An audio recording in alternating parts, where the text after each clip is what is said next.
negotiated trade deal. It keeps it even closer. Is there a better deal to be done on whiskey and tariffs?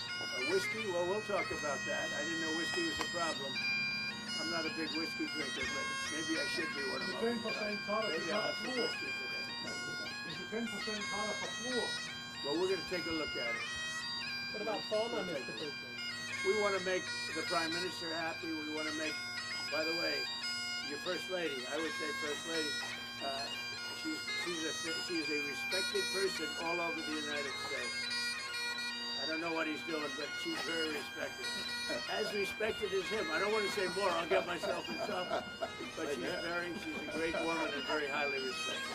What do you have to say on Gaza today? What do you hope to accomplish? Yeah, well, we've, as you know, given a lot of money to Gaza for food and everything else. A lot of that money is stolen by Hamas, and a lot of the food is stolen. But we're very much involved, and I think it's one of the main reasons for our meeting today. Yeah, we're going to be discussing it today. We'll be talking about Gaza. Do you get ceasefire going then? Well, we want to get it going, but as you know, with Cambodia, they just announced a very big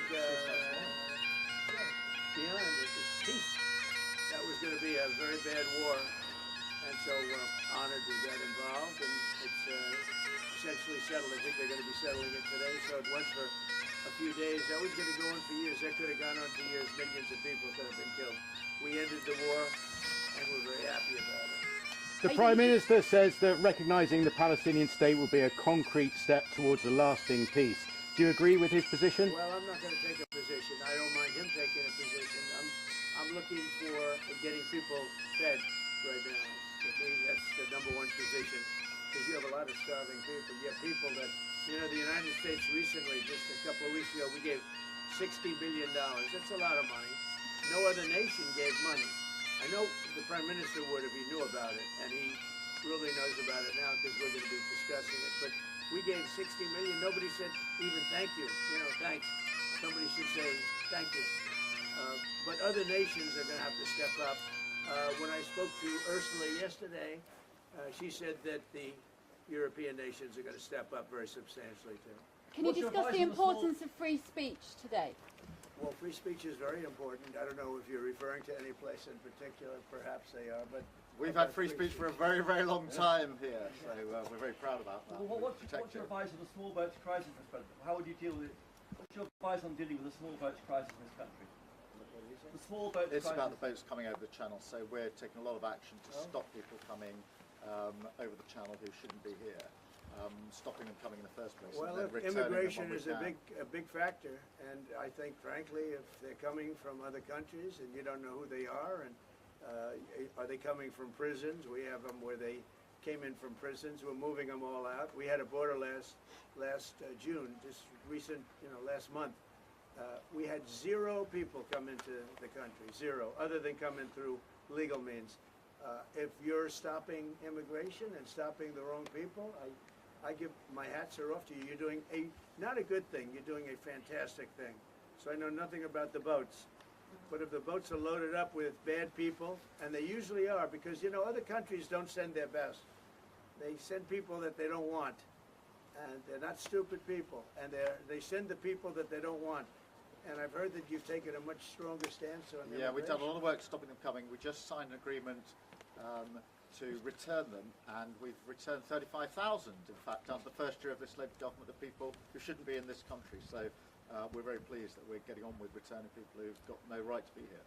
That's great. As somebody that loves this, I love this country. My mother was born in, as you know, my mother was born in Scotland, and it's an incredible place, a beautiful place. And if that be the case, I congratulate you. That's exactly, because Europe is a much different place than it was just 5 years ago, 10 years ago, and they've got to get their act together. If they don't, you're not going to have Europe anymore as you know it, and you can't do that. This is a magnificent part of the world, and you cannot ruin it. You cannot let people come in here illegally.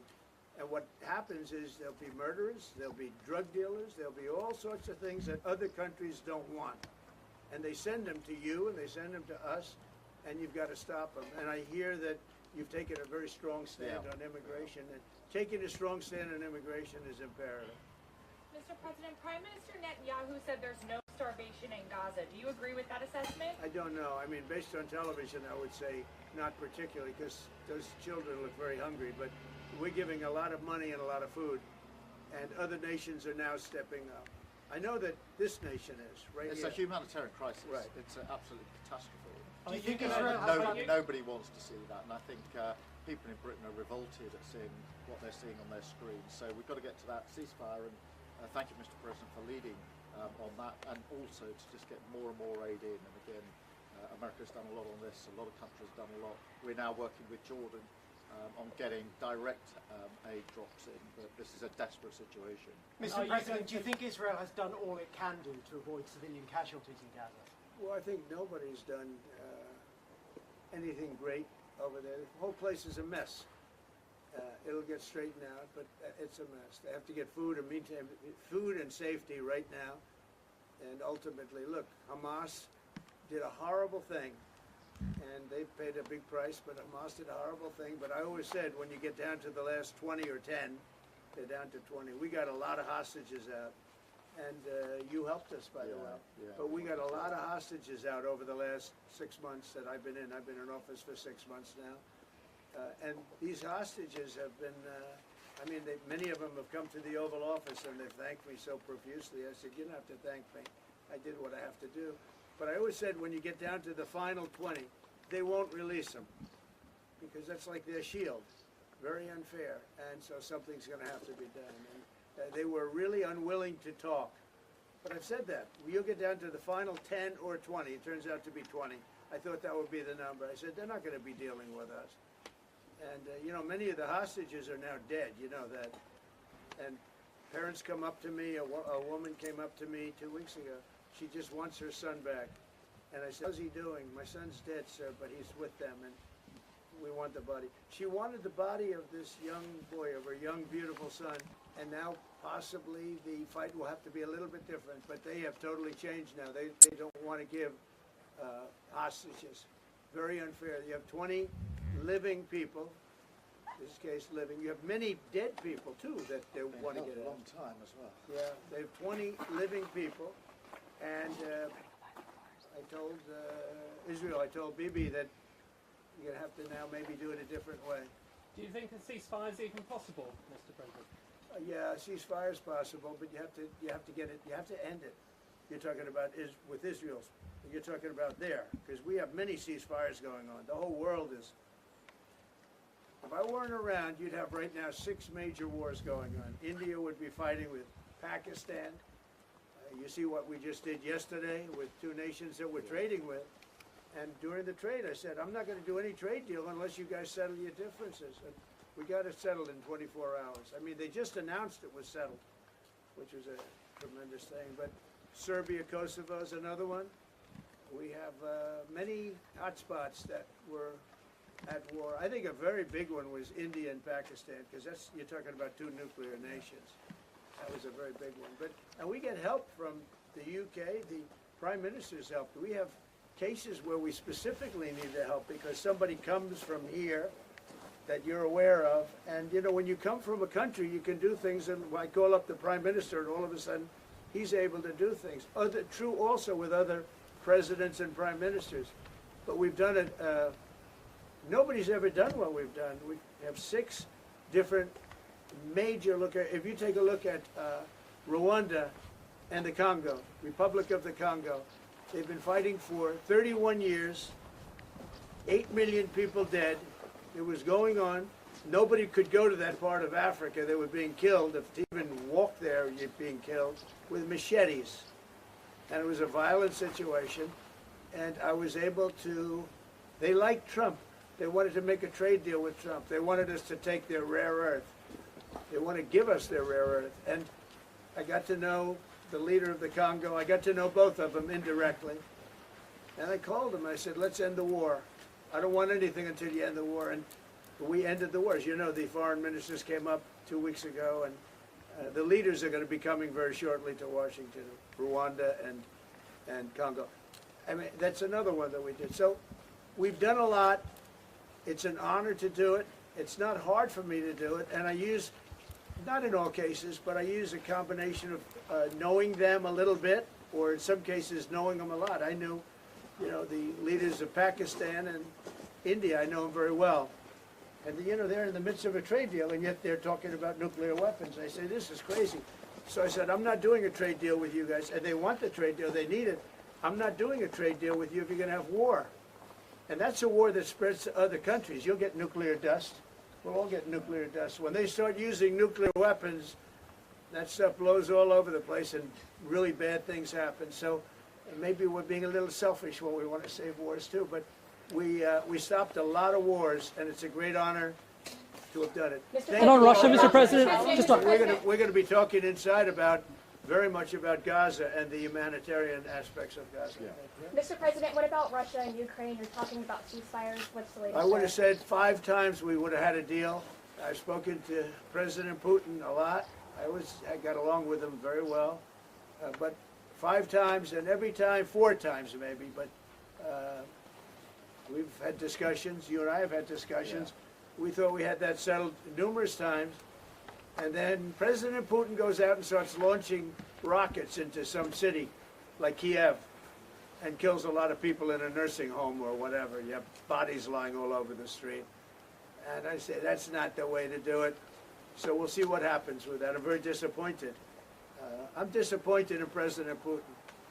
Very disappointed in him. So we're going to have to look, and I'm going to reduce that 50 days that I gave him to a lesser number because I think I already know the answer what's going to happen. Okay? Mr. President, Thank you very much, everybody. We'll see you later.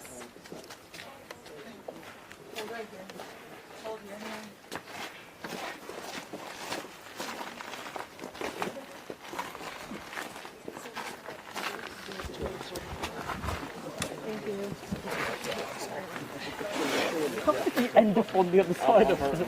How did you end up on that? So we're that's fine. I'm recording. I'm recording. All right, guys, follow me this way, please. So that was the arrival? Honestly? Okay, great. Expecting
voted.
You're not gonna have all